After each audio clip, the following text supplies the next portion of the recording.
Welcome to the 700 Club. Today, President Obama takes on one of the most contentious issues in the world, the conflict in the Middle East. The United States believes a Palestinian state is the top priority in the region, but Israel says the biggest concern is a nuclear Iran. Here's reporter John Jessup. It's the first time the new leaders of the U.S. and Israel meet face-to-face, and a lot is at stake. The Obama administration wants Israel to jumpstart stalled peace talks over the roadmap for peace, guaranteeing Palestinian statehood. But Prime Minister Benjamin Netanyahu has resisted publicly endorsing the plan. Although some Israeli sources say Netanyahu won't support a Palestinian state, ahead of today's White House meeting, Israeli President Shimon Peres hinted a potential shift in policy. But I can quote him, and he said he will abide the resolutions of the previous government. And in those resolutions, you have the roadmap. The roadmap is based on a two-state solution. But Peres says the solution depends on an end of attacks by Hamas militants and greater Palestinian efforts toward Israel's safety. Israel is wary of the administration's recent overtures to Syria and Iran, which both support terrorist groups seeking Israel's destruction. And Netanyahu is convinced that Iran, with its nuclear ambitions and threats against Israel, must be reined in before peacemaking with the Palestinians can move forward. President Obama, in an interview with Newsweek magazine, said he recognizes Israel's concerns, stating, "I understand very clearly that Israel considers Iran an existential threat." He went on to say, "I don't think it's my place to determine for the Israelis what their security needs are." John Jessup, CBN News, Washington. Please be in prayer for both our president and the new prime minister of Israel. You talk about one of the more contentious issues in the world today.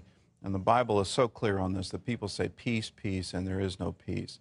Underlying all of this, if you create a Palestinian state that does not recognize the right of Israel to exist, you're essentially legitimizing an armed conflict.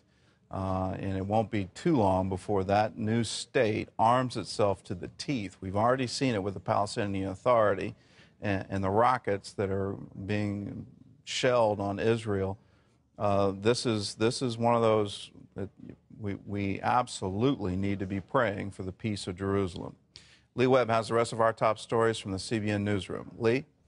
Gordon, President Obama's controversial commencement speech at Notre Dame Sunday sparked a mixed reaction. Obama minimized his pro-abortion policies and called for common ground, speaking at the Catholic University.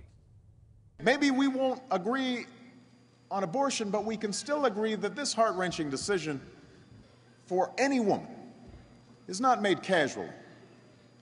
It has both moral and spiritual dimensions. While some cheered those comments, critics were quick to point out that Obama has restored policies favoring and funding abortions. Gay marriage was the focus of two huge rallies in New York Sunday, one in favor of gay marriage, the other against it. They're rallying now because the state Senate could decide in the next few days if New York becomes the sixth state to legalize same-sex marriage. Paul Strand reports.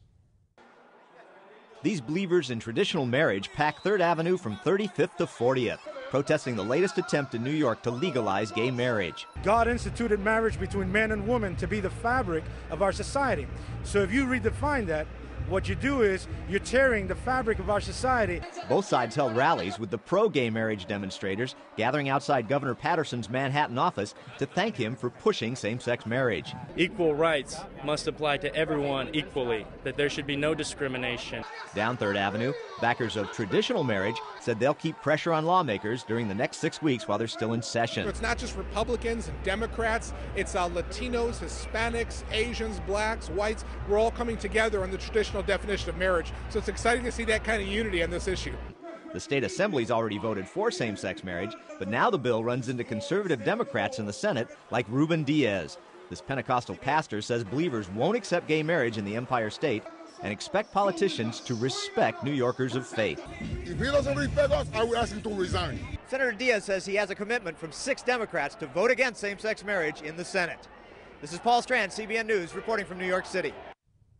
As bad as the recession has been in the U.S., it's been worse in Europe. The latest figures show that this is the worst recession in Europe since World War II.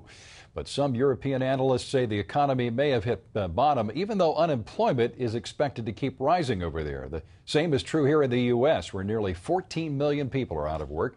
President Obama's budget director says the worst may be over, but he adds the economy isn't out of the woods yet. Gordon?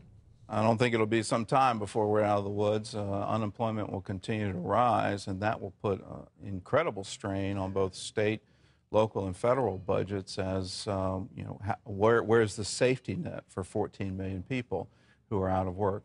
And what about their families? And how do they put food on the table, and how do they continue to pay rent? These issues are going to be following us for some time. I don't see any quick and easy answer to any of these issues.